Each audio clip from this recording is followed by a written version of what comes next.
আজকে আমরা ভারতের 28টি রাজ্যের রাজধানী সম্পর্কে জানব। 28টি রাজ্যের রাজধানী আমাদের ছোট্ট পাপাই বলে শোনাবে।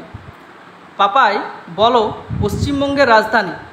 কলকাতা, অরুণাচল প্রদেশ, ইটানগর, আসাম, দিসপুর, বিহার, পাটনা, ছত্তিশগড়, রায়পুর, গোয়া, পানাজি, গুজরাট, গান্ধীনগর, হরিয়ানা, চণ্ডীগড়, হিমাচল প্রদেশ, সিমলা গ্রীষ্মকালীন, ধর্মশালা শীতকালীন, ঝাড়খণ্ড, রাঁচি, কর্ণাটক, বেঙ্গালুরু, কেরল, কেরল, তিরুবনন্তপুরম, মধ্যপ্রদেশ, ভোপাল, মহারাষ্ট্র, মুম্বাই, মণিপুর, ইম্ফল, মেঘালয়, শিলং, মিজোরাম, আইজল, নাগাল্যান্ড, কোহিমা,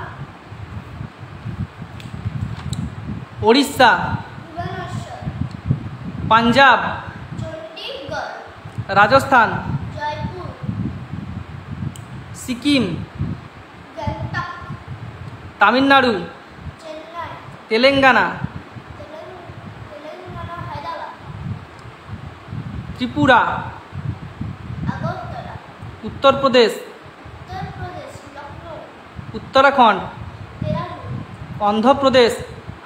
অমরাবতী। বাহ, খুব সুন্দর বলেছো।